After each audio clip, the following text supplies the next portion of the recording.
Le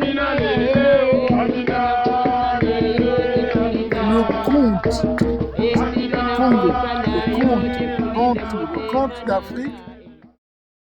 Ne serait-ce que dans les spectacles que j'ai pu mettre en scène, il y avait du conte. Dans tout ce que je mets en scène, il y a toujours une espèce de narrateur, une espèce de Jiminy Cricket, un peu comme dans Pinocchio, d'où j'avais sorti Pinocchio à une époque. Pourquoi ? Parce que dans ces contes, justement, parce que les spectacles, notamment pour enfants, tu vois, les spectacles familiaux que je mets en scène s'adressent à tout public. Et surtout, là-dedans, c'est du conte à l'origine. J'ai mis en scène Cendrillon, j'ai mis en scène Pinocchio. Et ce que j'ai trouvé intéressant, c'est que de toute façon, les contes racontent tout. Et le théâtre permet juste de les mettre en image, d'apporter un petit peu plus, d'apporter du décor, d'apporter de la scénographie, d'apporter de la magie en fait derrière. On n'est pas des conteurs, nous sommes des comédiens, mais dans le théâtre, on peut mettre du conte et on peut lier les deux. Dans Pinocchio, notamment, je jouais un personnage, je jouais un conteur. Je fais les transitions pour que les enfants s'approprient l'histoire, mais à la manière qu'ils ont envie de s'approprier. C'est pas imposé. Ça permet juste d'élargir ses horizons et d'avoir une autre vision du spectacle. Et surtout de se faire sa propre vision. Parce qu'un spectateur comme Lillouan, ou un spectateur comme Sophie, ou des spectateurs comme vous, vont le voir différemment et vont voir d'autres messages. Et je pense, Jorus, que dans les contes, c'est un peu ce que vous essayez de transmettre. Il y a des messages. À nous d'en faire notre interprétation. Cantique de Noël, de Charles Dickens, autrement dit que nous, on avait appelé Monsieur Scrooge, qui en réalité est un conte. On est venu proposer à Côte-Mater parce que c'était l'endroit approprié pour cela. Non seulement on a touché les adultes, mais on a touché aussi les enfants. Et surtout, on a touché le thème de prédilection de Côte-Mater, d'Africa Graffiti. C'est ce qui nous a plu. C'est pour ça qu'on est venu avec Monsieur Scrooge à Côte-Mater, parce qu'on avait fait une petite tournée dans Pointe-Noire.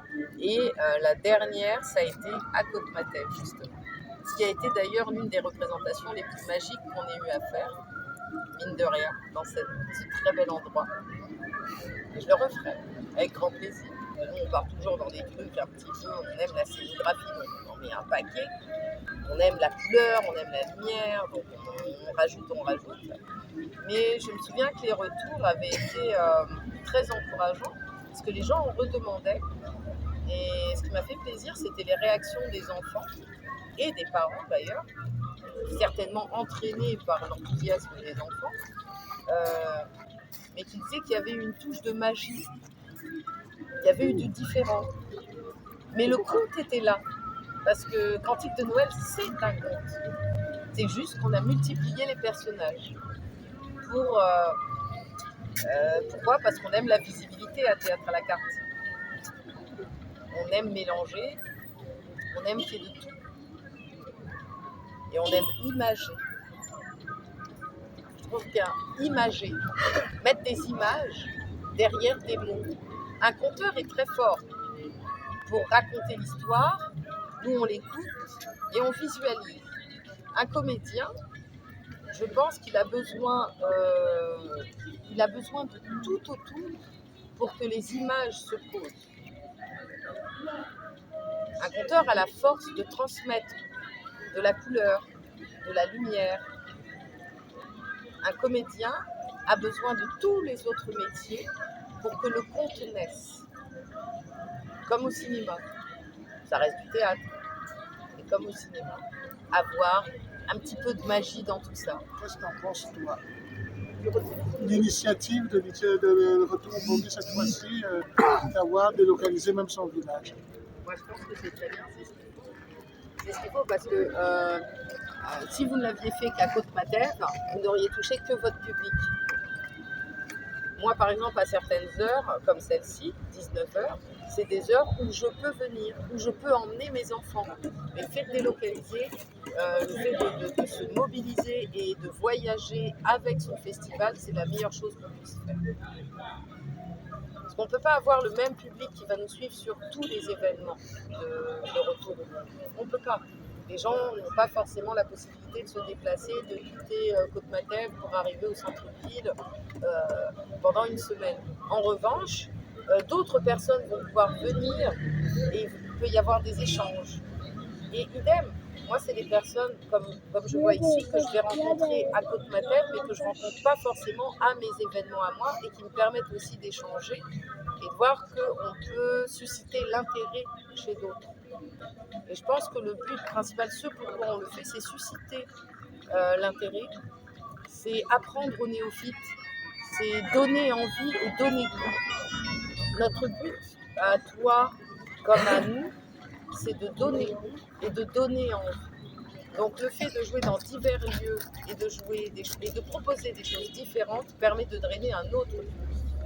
Et Théâtre à la carte, ça a toujours été ça, c'est l'envie de toucher un public différent. Quand on est venu chez vous à Côte-Matev, c'est parce qu'on avait envie de vous parler de ce que nous faisions. On avait envie de transmettre notre culture. Chez moi, par exemple, dans mon théâtre, il y a un gros mélange, il y a un gros métissage. Il n'y a pas que ce côté européanisé. Moi, je suis aussi de l'Amérique du Sud. Je suis créole. Je transmets derrière les spectacles, je transmets aussi ce que moi j'ai vécu. Tout le monde est libre de percevoir ce qu'il a envie de percevoir. Peut-être que les gens vont le sentir, peut-être que d'autres vont voir autre chose. Mais l'intérêt, c'est que dans un spectacle ou dans un conte, vous preniez ce qui vous intéresse et ce qui vous parle. J'ai lu tes œuvres, j'ai acheté des bouquins, il y a toujours une moralité, il y a toujours une histoire, il y a toujours quelque chose derrière. Et étrangement, contrairement à ce qu'on pense, on se l'approprie tous. Ce que vous dites se passe ailleurs, mais avec d'autres mots. Si par exemple vous me parlez ici de Mami Wata, d'accord ? Chez moi, il y a aussi Mami Wata, mais elle ne s'appelle pas Mami Wata, elle s'appelle Maman de l'eau. C'est la maman de l'eau. Nous avons les mêmes, on a des esprits chez nous qui s'appellent les baklous. Ce sont des esprits qui vivent dans les manguiers, à qui il ne faut jamais tourner le dos. Sinon, ils vous tuent. Donc, si vous croisez un baklou qui descend d'un manguier, vous devez aller à reculons et ne jamais perdre son regard. Donc, je pense que cette mobilité permet la diversité et permet le rapprochement et permet de prouver que nous sommes tous pareils, qu'il n'y a pas autant de différences que vous pensez, que la différence parfois elle est sur des mots, sur des attitudes et sur une couleur de peau qui finalement ne l'est pas. Par exemple, si tu viens chez moi en Guyane et que moi tu me dis Mundélé, les gens ne vont pas comprendre. Parce que chez nous, le noir n'est pas une couleur, le noir est une culture. Chez nous, tu peux te retrouver face à quelqu'un typé asiatique qui va parler 10 fois mieux créole que toi et qui est beaucoup plus créole que toi et qui au final il est bien plus noir que toi. Qu'est-ce que le noir ? C'est pas une couleur. Le noir est une culture. Il n'y a pas que des noirs en Afrique. Hein. C'est ça qui est important. C'est ce rapprochement culturel et ce rapprochement de tradition qui n'est pas si différent. Mais il faut s'intéresser les uns aux autres. Si moi je suis ici, c'est parce que je m'intéresse à ça. Et si d'autres viennent chez nous, je pense qu'ils vont voir tous ces rapprochements. Ils vont voir qu'on n'est pas si différents. Et je pense que depuis des années, des milliards d'années, c'est le combat que nous menons. Montrer que on vit tous la même chose, mais dans un contexte différent et de façon différente. C'est culturel. C'est pas une question de couleur, c'est une question de culture et d'éducation. Comment on a été éduqué, où on a été éduqué, ce qu'on a vécu à travers nos arts, c'est ce qu'on représente. C'est ce qu'on veut transmettre. Mais le théâtre, il n'y a pas de théâtre. Le théâtre est universel. C'est ma façon, hein. Ça ne veut pas dire que je désapprouve ou que les gens vont défendre un mouvement et vont me dire moi c'est le théâtre congolais, moi c'est. Moi avec la diversité d'origine que j'ai, je ne peux pas dire mon théâtre est tant ou mon théâtre est tant. Sinon, mon théâtre, il va être vachement compliqué. Je pense que notre théâtre, c'est ce qu'on traverse à travers le temps, à travers le monde, à travers ce qu'on a vécu, qui fait le théâtre. Mais il n'y a pas de théâtre congolais. Il n'y a pas de théâtre français, il n'y a pas de théâtre asiatique, c'est de la culture. C'est à travers ce théâtre-là, on va faire ressurgir nos origines, nos traditions, nos envies. On va juste avoir envie de transmettre ce que nous vivons, ou dans quel monde nous sommes, quelle culture nous abordons. Mais pour moi, ça reste universel. Il n'y a pas de théâtre congolais. Il y a du théâtre, c'est tout. Bon, oui, ok. À travers le théâtre, ici, vous allez mettre des touches congolaises. Très bien. Mais ça ne m'empêche pas de le faire aussi. Comme ça ne m'empêche pas de mettre un petit côté asiatique dans mon théâtre. Comme ça ne m'empêche pas de... Pourquoi? Parce que je vais me renseigner. Parce que ce que je vais voir va me parler. Parce que j'aurai envie d'en parler. Parce que ce que j'ai vu, je vais le retranscrire sur la scène. Ou ce que j'ai lu, j'aurai envie de le mettre sur la scène. Mais il n'y a pas de spécificité. Il y a juste un besoin de parler. Et en fait, de parler de ce qu'on est, de ce qu'on vit, ou de ce qu'on était, et de ce qu'on a envie de devenir aussi. C'est ça le théâtre. Comme c'est ça le conte. Le conte, ça fait des millénaires et des millénaires, et pourtant, c'est toujours les mêmes morales. Enfin, j'espère. Sinon, on est malade. Mais je veux dire, il y a toujours ce côté où on veut prôner la bonne parole, où on veut défendre une idée, une cause. Mais les causes qu'on défend, ce pourquoi on se bat ici, on se bat aussi ailleurs pour les mêmes causes. Ça ne se passe pas qu'ici, ça se passe partout dans le monde. Et à tout niveau, que ce soit pour les enfants, que ce soit pour les adultes, que ce soit pour les personnes âgées. On y prend tous ce qu'on a à y prendre. On va tous en faire notre interprétation, on va avoir envie dans tout ça, dire moi ce que j'ai aimé c'est ça. Mais notre voisin, c'est pas ça qu'il a aimé. Peut-être que c'est l'autre partie qu'il a aimé. Tant mieux. C'est ce qu'il faut. Notre but, c'est d'élargir, d'aller au-delà. Si un théâtre, ici, va apporter ses touches Congo, l'avantage, c'est qu'il va les transcrire ailleurs. C'est qu'il va les emmener ailleurs. C'est que les gens ont besoin de savoir ce qui se passe ailleurs. Et qu'on ne le sait pas toujours à la télé ou dans les livres. On a besoin de le vivre pour le comprendre. Et on a besoin d'être plusieurs parce qu'on ne va pas tous passer le même message. Chacun doit passer son message pour que l'autre y voit ce qu'il doit y voir. En espérant, bien sûr, que derrière tout ça, ils comprennent le message que nous, on a envie de donner. Mais qu'ils ne prennent pas que notre message, qu'ils prennent tous les messages. Et qu'il en fasse sa propre interprétation et qu'il y réfléchisse. Je vais poser des questions alors. Est-ce que vous pensez qu'il y a un théâtre spécifiquement congolais? Moi, je dirais oui. Ceux qui font du théâtre en langue du Congo ici, en Moutouba par exemple, c'est spécialement que pour les Congolais, parce que dans d'autres pays, on ne parle pas Moutouba. Donc là, je veux dire que c'est du théâtre congolais. Mais imagine par exemple que ce théâtre-là, ces gens viennent ailleurs, vont dans un autre pays, le jouent en langue, mais qu'on a un prompteur avec une traduction. Parce qu'en fait, c'est ça, la barrière, c'est la langue, c'est la compréhension. Mais s'il y a une traduction, par exemple, ça ne l'empêche pas, lui, de dire dans sa langue, et l'autre qui n'y connaît rien, de lire ce qui est dit. Pourquoi pas? Alors oui, bien sûr qu'il est congolais parce qu'il est dit en langue. Mais est-ce que le message derrière n'est que congolais? Je ne suis pas sûre. Hein. Ça dépend, après il faut voir. Hein. Et j'aurais tendance à dire que dans les spectacles ou dans les contes que j'ai pu entendre, lire, ou les spectacles que j'ai pu voir, il y a beaucoup de messages qui se ressemblent. Il y a beaucoup de personnes qui connaissent les mêmes difficultés, qui le vivent à une échelle différente. Mais visiblement, on a tous les mêmes problèmes, à des échelles différentes. Ça, c'est clair.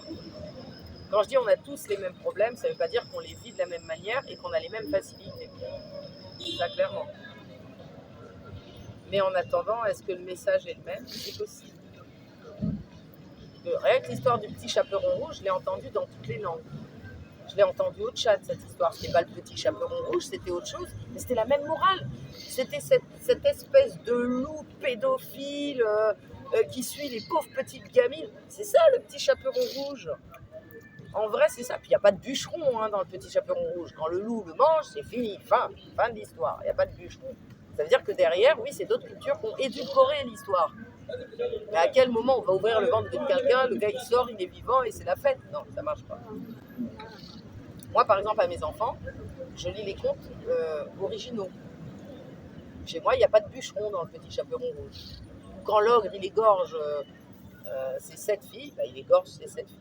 Je ne vais pas édulcorer le truc. Et même si j'essaye, j'ai déjà essayé parce que je me suis rendu compte, quand on est gosse, ça passe super. Et quand on grandit et qu'on lit à ses propres enfants, hop, on prend le truc et on dit « Oh là là, je ne vais pas lire cette partie, les enfants ne vont pas dormir. » Donc on essaye de modifier l'histoire. Alors, il endormit ses enfants avec un somnifère. Et là, tes gosses, ils réagissent et ils disent « Ah mais non, maman, pas du tout. Il a égorgé les enfants avec un gros couteau. » Donc tu ne peux même pas avoir les enfants. Tu peux même pas. Ça sert pas de modifier l'histoire et ça sert pas de le faire. Il faut laisser tel quel pour que les messages arrivent. Lui, il voit pas tout ce truc sanguinolent comme nous adultes en disant « Mon Dieu, mais c'est monstrueux !» Non, il le voit pas comme ça. Il voit autre chose. Tant mieux. Comme ça, après, nous, quand on grandit, on le raconte différemment. Parce qu'on l'aura entendu différemment. Parce que le frère ou la sœur l'aura entendu comme ça et puis toi, tu l'auras entendu d'une autre manière. Pour vous, comment est-ce que vous voyez le public congolais face à ce que vous faites? En vrai, je vois pas de différence. La seule différence que je vais voir, c'est que un public congolais va argumenter pendant le spectacle. Par contre, ce que j'entends, c'est ce qu'un public européen va dire à la fin. Donc, je vois pas une grande différence à part dans la réaction elle-même. Tu vois ce que je veux dire?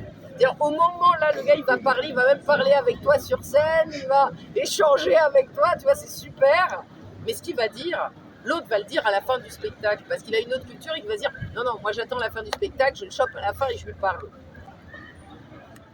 Ben moi, ce que j'aime chez le public congolais, c'est les interventions comme ça. Parce qu'au moins, ça nous permet d'improviser aussi sur scène et d'être face à autre chose et de pouvoir se défendre, mais sur scène.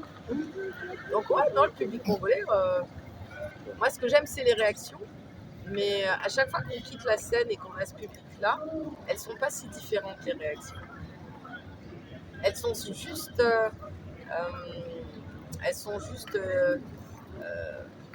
dites différemment. C'est juste une façon d'être et une façon de faire. Mais la réaction elle-même, elle n'est pas différente. Mon apport personnel, c'est ma culture.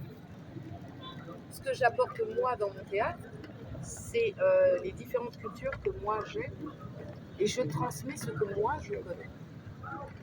Pour que les gens ne se limitent pas à un seul et même pays ou à une seule et même culture. Pour que les gens essaient d'aller au-delà et de se dire que le théâtre ne se limite pas qu'ici. C'est de se dire, ok, on peut faire du théâtre différemment. Moi, ce que j'aime dans mon théâtre, par exemple, dans le théâtre en tout cas que j'aime mettre en scène, pas forcément mon théâtre, mais le théâtre que j'aime mettre en scène, c'est un théâtre vachement visuel. Je trouve que c'est très important. Ici, je sais que dans certains spectacles, je ne l'ai pas toujours vu, mais selon moi, ce qui est important dans le théâtre aussi, c'est le côté visuel, c'est les images, c'est la scénographie, c'est le décor et les costumes qu'on peut apporter derrière. Parce que dans le théâtre, il y a différents métiers. Qu'on travaille, que c'est une équipe. Qu'on ne peut pas se dire « je suis comédien, je n'ai besoin de rien, on ne vient voir que moi sur scène ». C'est faux. Ce qu'on vient voir, c'est un tout. Celui qui va apporter la magie derrière, c'est le régisseur lumière, le régisseur son, le scénographe, le costumier, le maquilleur, l'organisateur, le coordinateur. C'est ça le théâtre. Le théâtre, c'est pas juste un comédien qui monte sur scène. Le théâtre, c'est un tout. Le théâtre, c'est une équipe. Le théâtre, c'est savoir travailler avec tout le monde. Et ne surtout pas minimiser un métier. Ne jamais se dire, lui c'est un régisseur, c'est pas mon problème, je m'en fous. C'est le régisseur qui va te mettre en valeur. C'est le gars de la lumière qui va rajouter derrière. Si tu commences à déclamer un texte magnifique et que tu as un ajout lumière, que tu as un maquillage, que tu as un costume, c'est là que tu vas transporter le public. Tu vas les emmener encore plus loin. Le théâtre, il est là pour faire quoi? Pour faire voyager. Donc quand tu me dis, qu'est-ce que tu essaies d'emmener dans le théâtre? J'essaie d'emmener mes voyages. J'ai beaucoup voyagé et j'essaie d'emmener ce que j'ai vu, ce que j'ai compris et les cultures que j'ai pu aborder. Et c'est ça qui est cool, en fait. C'est ça qui est cool, c'est de pouvoir échanger. Ce qui est génial, c'est que tu sors d'un spectacle, va parler à tout le monde. Si tu vois dans une pièce toutes les couleurs possibles, va voir tout le monde, échange avec tout le monde. Parce que, je sais pas moi, le Vietnamien ou le Tchadien ou le Russe, ils vont te le transcrire différemment, mais n'empêche que tous ensemble sur scène, ils l'auront fait ensemble. L'idée, c'est de voyager et d'apprendre des autres. En apprenant des autres, eh ben, on avance. Si on ne se limite pas, on avance. Si on va au-delà, si on s'intéresse à l'autre, on avance. Chez moi, il y aura un peu de Congolais, puis il y aura un peu de Créole, puis il y aura un peu d'Européens, puis il y aura un peu d'Asiatiques, un peu d'Indiens. C'est ça qui est génial. Mélanger ces cultures, parce qu'on est quand même au 21e siècle. On est tous mélangés, les gars, hein. On est tous métissés maintenant, hein. C'est fini. Hein. Là, on est tous ensemble, c'est la mondialisation, quoi. On explose. Donc, si on veut arrêter tous ces conflits ethniques, ces conflits religieux, c'est à nous, dans nos arts, de le mélanger et de montrer qu'on peut être ensemble, qu'on est une équipe et que tout le monde est ensemble et tout le monde peut transcrire, malgré sa religion, malgré sa couleur, malgré son ethnie, tout le monde peut transmettre le même message. Un message d'humilité, un message d'amour. Et il y en a beaucoup. Je ne vais pas tous les citer, mais il y en a beaucoup. Je pense que c'est important de montrer la diversité et de ne pas se limiter à un seul théâtre. Parce qu'il n'y a pas qu'un théâtre, il y a le théâtre. Comment fonctionne le théâtre de la carte? Comment fonctionne? À quel niveau? Chloé, comment fonctionne le théâtre à la carte? Théâtre à la carte, je dirais, elle fonctionne comme une communauté. Chez nous, il n'y a pas, c'est le chef qui dicte les lois et puis derrière, chacun selon son secteur au pays. Non, chez nous, on discute, on s'écoute, on fait des propositions et on choisit ensemble les meilleures options pour la bonne marche de la structure. Alors oui, évidemment, le dernier mot m'appartient. Ouais, c'est clair. Parce que sinon, on discute et on traite, donc il faut l'arrêter. Et ça, c'est comme tout, c'est un modérateur, on va dire. C'est pas vraiment un boss ou quoi, c'est un modérateur. C'est OK les gars, on a fait nos propositions, c'est chouette, mais là on est à court de temps. On arrête le truc, on va là et on s'arrête. Sinon, on va partir dans tous les sens. Mais ça, c'est la veille, quoi. Mais tous les avis sont pris en compte. Oui, tous les avis sont pris en compte, ouais. Il y a des salariés ou c'est pas caché? C'est par cachet. Ce ne sont pas des salariés, ce sont des prestataires. Parce qu'on n'a pas une activité suffisante pour être salarié. Malheureusement. On espère un jour, mais pour le moment, c'est plutôt de la prestation. Est-ce qu'il y a un barème de cachet? En général, on essaie de ne pas descendre en dessous d'un certain barème. Oui. C'est-à-dire qu'on ne va pas prendre... Il y a certaines choses qu'on va nous proposer, où on sait qu'on va toucher 1000 ou 2000, on va éviter parce qu'on sait que ça ne va même pas nous payer le transport, quoi. Et ça, ce sera plutôt une question financière. Il n'y a pas vraiment de barème. Parce que, comme tu le vois, Joris, quand on fait des événements, on peut proposer un spectacle à 10 000 francs l'entrée, comme on peut proposer un spectacle gratuit.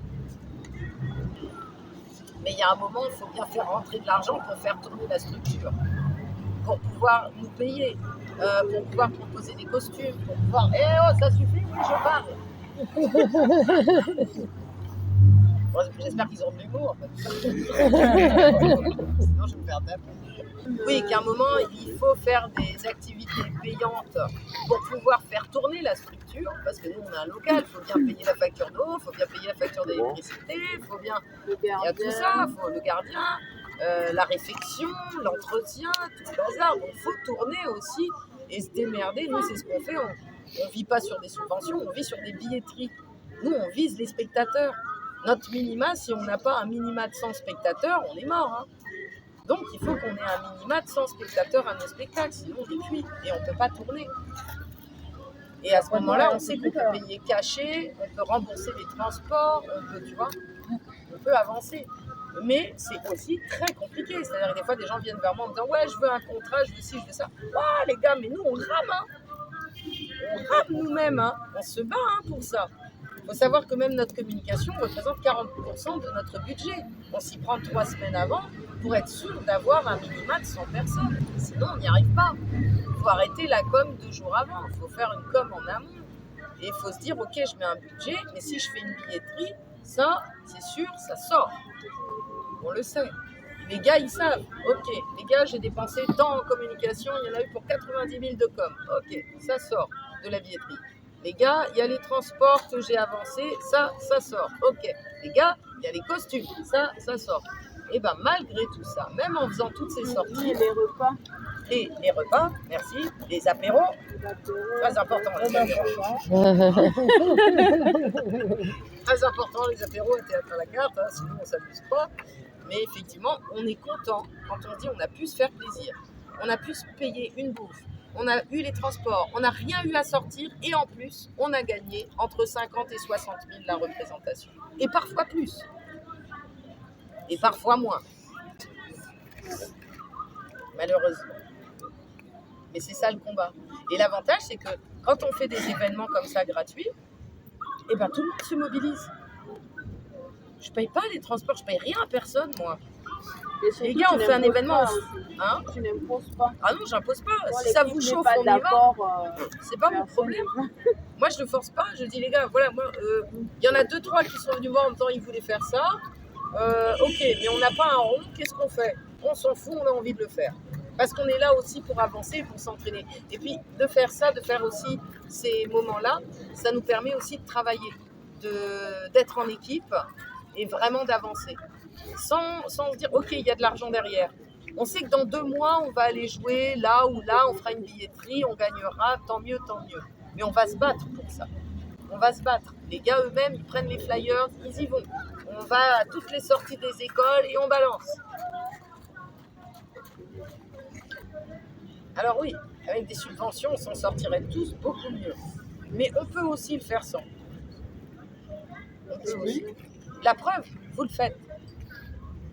La preuve, Retour au Bongi est revenu. Je pense pas qu'il y avait des milliards derrière, genre. Ils sont où les milliards? Et la solidarité artistique Alors ici, franchement, à part quelques personnes, je la ressens pas, la solidarité artistique. Très sincèrement. À part quelques personnes, je dis bien, que j'affectionne, telles que toi, telles que Nestor, telles que Selma, je vois qu'il y a cette solidarité chez certains, mais je la vois pas chez tout le monde. Ça, je vais être honnête. Hein. La raison serait quoi? C'est une bonne Regard de question. metteur en scène. Je pense pas que ce soit la mise en scène, parce que je pense qu'il y a des gens qui ont beaucoup critiqué certaines de mes mises en scène, mais que j'ai jamais vues à mes spectacles. Je dis, c'est un peu facile de critiquer si tu n'as pas vu. Hein. Tu vois ce que je veux dire? Donc, non, la solidarité ici artistique, j'y crois pas trop. J'ai essayé d'y croire. Et on va dire que peu importe. C'est pas bien grave. Du moment qu'il y a des personnes qui y croient, du moment qu'il y a des personnes qui ont envie de se rallier à tout ça, ok. Moi, je préfère avancer avec les personnes qui ont envie d'avancer. Et le reste, faut mettre de côté. waouh, tout le monde s'aime, tout le monde est ensemble. Et puis, plus tu avances, plus tu vois qu'en fait, tout le monde ne s'aime pas, que les gens essayent parfois de se marcher dessus. Ok, bah dans ce cas, je préfère être avec des gens plus simples, qui ont juste envie d'avancer, de faire, et de le faire avec amour et passion, quoi. Vivons la passion. Et ceux qui vont le comprendre vont suivre. C'est tout. Et la roue tourne. La roue tourne. Ceux qui ne l'ont pas compris, même si aujourd'hui c'est rose pour eux, on verra de quoi sera fait demain.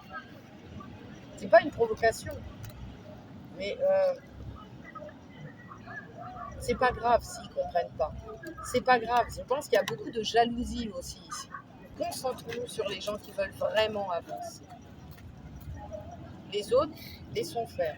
C'est pas notre problème. Mais ça fait 6 ans que je me bats pour mon public. Donc oui, il y a un public. Combien ? Bah, comme je t'ai dit, chez nous par exemple, on a un minima de 100 personnes. On a un minima de 100 personnes à nos représentations à 10 000 francs. Il y a un public. Il y a un public. On a, dans ce que nous avons proposé, on a proposé pas mal de spectacles assez différents.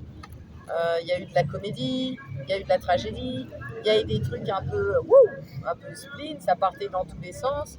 Là, on s'est rendu compte que malgré tout, le même public vient. C'est-à-dire qu'il va dire, ok, là, cette fois, moi, celle-là, j'ai moins aimé. Et puis, il va revenir à la prochaine et dire, ah, celui-là, j'ai bien aimé. Mais l'autre gars qui a aimé, il va pas aimer. Bah, c'est cool, au moins, on propose de la diversité. Mais ça n'empêche pas de venir et d'être curieux. Donc l'intérêt, c'est de susciter la curiosité aussi. Pour que dans tout ça, il y a un moment, il y a quelque chose qui plaît ou qui va leur parler. Parce qu'en vrai, si les gens n'aiment pas, parfois c'est peut-être parce qu'ils ne comprennent pas. Aussi, ils n'ont pas compris ce qui était dit, ils n'ont pas. Donc l'idée, c'est de diversifier au max. Il ne faut pas chercher un truc bien spécifique en fait. Il faut se dire, ok, on a envie de parler d'une chose, mais on n'a pas envie de parler que d'une chose. On a peut-être envie de parler de plusieurs choses. À ce moment, on diversifie. On se dit, aujourd'hui, j'ai envie de parler de ça, mais demain, j'aurai envie de parler d'autre chose. Donc aujourd'hui, je vais faire ça, et demain, je parlerai d'autre chose. Et ce public-là, tu le retrouveras. Il reviendra. Chez moi, c'est court parce que Pointoir, c'est petit. Une fois qu'on a tourné avec un spectacle, et comme tu dis, on a fidélisé nos spectateurs, on va aller tourner, je sais pas, à 2-3 endroits différents. Après, on a envie de changer, quoi. Après, le truc, c'est que nos spectacles ne sont pas à nous. Nous, ce qu'on fait, c'est prendre des spectacles, on va les prendre chez différents auteurs. Donc, on va diversifier. On va aller jouer du Pomera, on va aller jouer du Ribs, on va aller jouer du Molière, on va aller jouer du Rudy Thomas, du Policier. C'est toucher un petit peu tout. Mais ici, il n'y a pas assez de monde. C'est-à-dire que si on veut aller plus loin, à mon avis, il faut ses propres créations. Nous, Théâtre à la carte, on a fait nos propres créations, mais pas au niveau théâtral. On a fait des prestations, on a fait des performances. On a surtout fait des performances. On a que 6 ans d'existence. On a nos créations, pardon. Pour les enfants, on a nos créations. Nos clowns et nos spectacles de marionnettes et tout ça, c'est nos créations, ce sont nos écritures. Les sketchs aussi, ouais. On a nos propres créations. Mais là, si on veut emmener un spectacle au-delà, je pense qu'il faut... nous, on en est à cette étape-là, en tout cas. On a envie d'avoir notre propre création. Parler de tout ça, justement, de se dire aujourd'hui, j'ai envie de parler de ça, mais dans mon spectacle, là, tu vois, on est un peu bordel parce qu'on se dit, waouh, j'ai envie de parler de ça, mais de ça, et de ça, et de ça, et de ça. On est en pleine restructuration, mais restructuration artistique et en pleine recherche de trouver notre style à nous et d'avoir, de continuer à utiliser, à mettre en scène des spectacles venant de partout, des œuvres venant de partout. Maintenant, on est au stade où on a envie, à travers tout ce qu'on a vu, parce qu'il fallait d'abord passer par tout ce chemin-là pour créer maintenant. pour s'approprier quelque chose et pour transmettre notre message ou nos messages. Et les festivals vous font travailler ici et c'est quoi le volume de cachet que vous avez reçu dans les festivals? Déjà, moi, je fais pas de festival parce que j'ai pas envie de m'emmerder une fois l'année, toute l'année sur un truc. J'ai envie de faire toute l'année. Déjà. Comme toi, Joris, vous faites un festival et pourtant ça ne vous empêche pas de faire 40 trucs derrière. Hein. Ça, c'est génial. Moi, je vois des gens qui sont concentrés que sur un festival l'année, tu vois, et qui les fait vivre l'année. Ce qui est dommage. Le volume caché festival, sincèrement, j'en sais rien parce que j'ai jamais été vraiment bien payé à des festivals ici.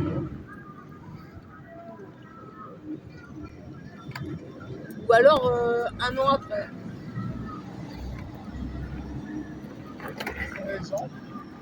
J'ai même pas eu les raisons, hein, j'en sais rien. Moi, j'ai réclamé mon cachet, j'ai signé un contrat. Comme ça coûte plus cher un avocat, j'ai préféré attendre. Sincèrement, je sais pas trop parce que je trouve que c'est vachement. Je sais qu'il y a des festivals qui vont te payer genre 10 000 balles le mec, comme il y a des festivals qui vont te payer. Ici, hein, tu parles seulement aujourd'hui, ça. Comme il y a des festivals qui vont te payer 100 000. Tu vois, tu peux toucher un cachet de 100 000, toi unique. Comme tu peux toucher un truc de 10 000, comme tu peux ne rien toucher et venir bénévolement. En statistique, il y a plus de bénévoles ou il y a plus de... Moi, je pense qu'il y a plus de bénévoles en statistique. Je sais pas, toi qui fais un festival, tu es peut-être mieux placé pour me le dire, mais moi, j'ai l'impression qu'il y a plus de bénévolat dans les festivals qu'autre chose. Maintenant, je sors d'un festival, je demande ma bière, j'ai compris. Et ma bouffe. Ouais. Ah, attends, j'ai une réponse. C'est la politique du pays, non? On pense présent ici, on pense pas futur. On préfère manger tout de suite que de donner un peu, pour que l'autre comprenne que tu peux avoir confiance et que l'année d'après, on peut reproduire la même chose. On a eu au départ des petites sommes. Et puis ça a commencé à grossir. Pourquoi? La confiance, la transparence. Ce qui, je pense, on ne nous apporte pas beaucoup ici de la transparence. Moi, j'adore la transparence. J'adore dire, voilà, aujourd'hui, l'Institut français de Brazzaville nous propose tant. Voilà ce que vous allez toucher. Voilà quelles vont être nos dépenses. Est-ce que ça vous dit ou pas? Alors c'est vite fait, hein, je vous mets les chiffres, les gars, vous calculez. Maintenant, calculateur. Oh putain, t'as raison. Il suffit de prendre sa calculette. Et là, on avance. Non, mais c'est vrai en plus, hein. Ouais. C'est tellement ça, quoi. Et je pense qu'ici, ce qui manque, c'est vraiment la transparence. Je pense qu'on a tendance parfois à pas dire aux gens. Et ce que je comprends pas, par contre, c'est pourquoi le gars qui s'est fait avoir une fois va continuer l'année d'après. Qu'est-ce qu'il gagne en fait? Parce que moi, c'est là que je me dis, le gars me dit, il a rien eu, on lui a juste payé une bière. Et l'année d'après, il y est. Est-ce que le gars qui a eu la bière m'a menti? Non mais sans déconner, ouais. Est-ce que le gars, il m'a menti quoi? Parce que comment tu peux te plaindre aujourd'hui et être là demain? On se bat pour faire des spectacles. On s'est battu pour avoir nos spectateurs. On s'est battu, pourquoi? Parce qu'on est basé centre-ville et qu'on s'est dit, l'avantage c'est que nous on s'est dit théâtre à la carte peut se baser centre-ville. Pourquoi? Parce qu'à ce moment, quand elle va jouer un spectacle, et c'est ce qu'on a toujours essayé de faire, et tu le sais, Joris, on a joué partout. On a joué nos spectacles au centre-ville, au club hippique, au cercle civil, à Côte-Maten, à Tatiluta, à Loangili, à Mpaka, à truc chose. On est allé jouer partout. On savait que là, à cet endroit-là, c'est parce qu'on est au centre-ville, c'est pas le même marché, c'est pas le même pouvoir financier. On sait que là, il y a une clientèle autre qui peut payer 10 000. Donc si ces mecs-là peuvent payer 10 000 et que là, on arrive à se faire 60 ou 70 000 la représentation par personne, à ce moment-là, on peut aller gratos ailleurs. C'est ce qu'on fait. Quand on a fait Pinocchio, ok, l'IFC de Brazza nous a payé honorablement, on va dire, et ben on a pu aller jouer pour le SAMU social pour les gosses. C'est-à-dire que là, on dit aux gars, écoutez les gars, je vous ai emmenés jusqu'à Brazza. vous avez eu les cachets, vous avez eu les transports, vous avez eu la bouffe, vous étiez logé, nourri, blanchi. Est-ce que ça vous dit maintenant d'aller jouer gratos là-bas? Ben, ils le font. Et c'est tout à leur honneur. Parce qu'un artiste, c'est ce qu'il doit faire. Ok, il doit manger, mais ok, il doit montrer aussi ce qu'il fait. Moi, je pense que c'est le manque d'information. Parce que déjà, il y a une chose qui est vraie, on doit se le dire, on n'a pas d'école d'art dramatique ici. On a eu un leurre avec le Théâtre National à Brazzaville, mais depuis la nuit des temps, ils ont joué la marmite de Kokambala. Voilà. Et déjà, le manque d'avoir une école dramatique, ça fait que les gens n'ont pas la bonne information. Et donc, si nous-mêmes, on ne part pas à la pêche à l'information, on n'a pas les informations qu'il faut. Donc, du coup, quand on entend un mot qui se répète souvent, on se dit que c'est le mot qu'il faut. Mais parfois, ce n'est pas ça. Donc, c'est simplement le manque d'information. C'est juste qu'ils n'ont pas la bonne information. Moi, j'ai eu cette question. J'ai été reçue sur un plateau télé où on me dit mais vous dites qu'on fait du théâtre, mais pourquoi on ne voit pas vos CD? Vos CD? Oui. Parce que de l'autre côté, en face, en RDC, eux, ils font des sketchs en CD et tout. Et il fallait leur expliquer pourquoi nous, on ne fait pas les CD. C'est quoi le théâtre, ce gros mot théâtre qui regroupe beaucoup de genres théâtrales. Et donc, il fallait expliquer tout ça. Donc, du coup, moi, je pense qu'après observation, je suis arrivée à cette conclusion-là. Si les gens appellent ça sketch, c'est parce que simplement, ils n'ont pas la bonne information. Et le théâtre n'est pas connu de tous. Même dans notre société, quand on me demande, par exemple, qu'est-ce que tu fais? Je suis comédienne. Oui, tu es comédienne, je sais que tu fais le théâtre, mais qu'est-ce que tu fais dans la vie? Ben, je suis comédienne. Je viens de dire que je suis comédienne. Donc, tu vois, déjà, Ouais, si ça, les gens, ils n'acceptent pas ça comme un métier, donc raison de plus pour comprendre la différence entre sketch et théâtre. C'est juste ça. Vous ne touchez rien. Mais il y a un contrat, c'est acté. Parce que ça rentre dans ton boulot aussi. Tu dis, ah mais ouais, mais j'ai fait ça. Et tu as une preuve, tu vois. Tu dis, ok, j'ai pas été payé, mais j'ai fait ça. Ça veut dire que maintenant, quand on travaille, il faut demander un contrat. Ok, on peut rester prestataire, mais il faut demander un contrat. Il faut qu'on ait des traces de tout ce qu'on a fait à travers les gens. C'est pas juste, viens là, viens faire du, je sais pas moi, du tambour, je te file 5000 et rentre chez toi. Non, même pour ça, demande un papier. Merci pour votre accueil chaleureux, c'était cool, hein. Ah ouais, là, Je partais là. t'as vu l'invité? Bon, maintenant, on va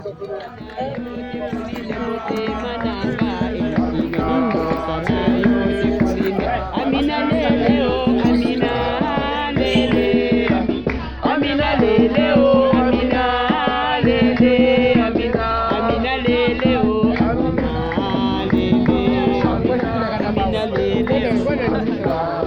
lele, Amina lele, Ekokila posa na yo, Amina. Exili la posa na yo, Pauline.